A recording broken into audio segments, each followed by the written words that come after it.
Hello everyone.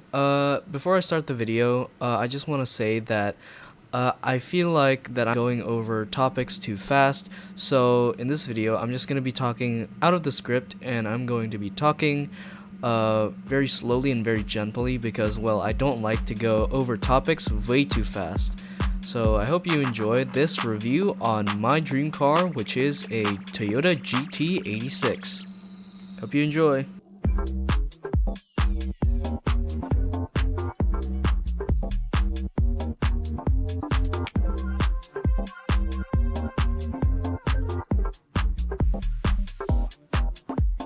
To start off the video, I would like to go over my concept of this car and what I would like to do if I were to own one and to modify one. So first of all, this car has a pretty underpowered engine. It's a 2-liter Boxer 4 from Subaru. It's called the F820. It has 200 horsepower at max, but considering this comes from Subaru and all their other Boxer engines, this is way too underpowered in my opinion. So for my concept for this car, I actually wanted to swap this Boxer 4 with either a K24 with a K20 head, or I could just buy one of these things, which is a V8 that has been turbocharged from a Toyota Land Cruiser. So yes, this will be running on diesel, and I actually want to learn about all the mechanical stuff and all this like mechanical nonsense. I just want to learn that just for the fact that I want to swap a V8 into this GT86 that I want to make. Other than that, the interior I will leave mostly stock. I mean, there are really nothing else. There's really nothing else to put in the interior besides, you know, some comfort mods like maybe some interior lights, turning the old orange or brown lights into these LED lights. Then I'll just, you know, make sure my seats are comfortable. And no, I will not be switching over to bucket seats because I don't think this is really that necessary. Anyways, so I think what I will do is I will put a Karma V1 or a Karma V2 body kit, which honestly looks so good. But compared to like something like Pandem or Rocket Bunny or any other body kit, Karma is just the one that I like to pick because, well, it is manufactured here in Indonesia, and it's also pretty nice looking. I mean, look at this. This is recently that I saw on Indonesian Modification Expo, which happens to be the same car from a car meet that I attended.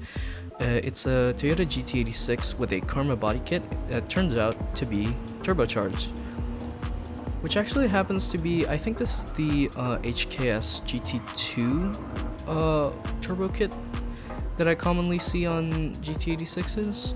And ironically, this is actually the turbo kit that I actually want to put on a Boxer 4 engine if I did not swap the engine. Then for some coilovers, I would like to get proper coilovers like BC Racing coilovers, but as a start I would go for, you know, teen coilovers because, well, although I don't really see teen as a reputable and very comfortable coilovers, because, well, most of the time when I heard people say they have used teen coilovers, it's not that good, but it's good as a starting point. So yes, I will put that on, and sometime in the future maybe I will just upgrade it to a better coilover.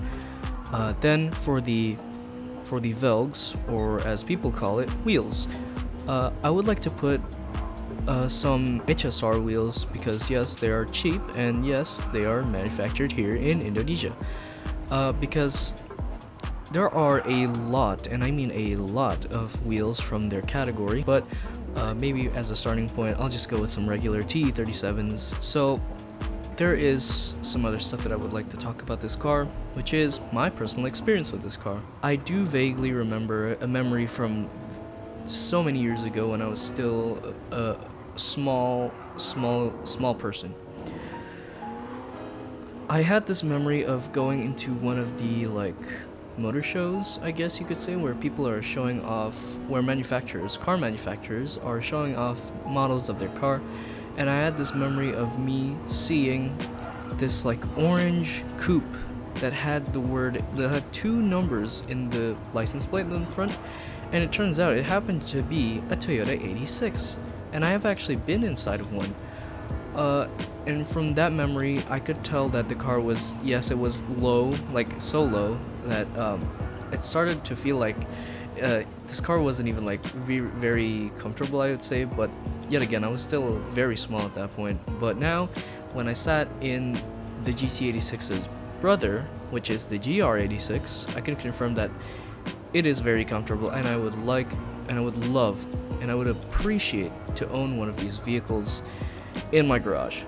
There's not really much that you can hate about this car besides, you know, some people that would just put over the top mods, slam this car to the ground, infinite camber, infinite negative camber, and just all around not very good. But I would like to, well, you know, do what other people have did with this car, which is, you know, to just modify it and also to swap in a V8, because, well, this car is sort of like a Miata, except it's manufactured in Toyota and it's not a drop top, so yeah. So it's almost the end of the video, and while I'm editing this, I'm actually looking at Instagram right now, and I just found out that Toyota and Subaru with their Boxer 4 engines, specifically in the Toyota 86 from the 2012 to 2020, and so on and so forth, continuing on with their GR and BRZ series. I just found out that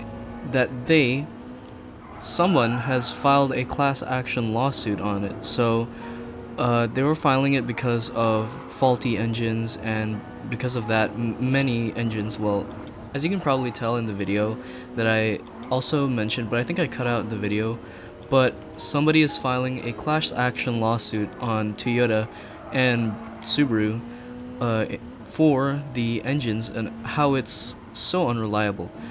It leaks oil, sometimes it blows up, and it overall it's just a little bit underpowered. And what I'm hoping is, after that, I may just be able to see, or like to hope that these cars will be much more cheaper and their prices will go down, because usually when this happens, the prices will go down. So that's on my my bucket list of things that I want to buy, specifically the 86 TRD version, which also has a manual. I kind of like those. It's like white accents. And with that, thank you all for watching. Comment, like, and subscribe, and I'll see you in the next video. Hopefully sometime soon, because I'm pretty bored right now.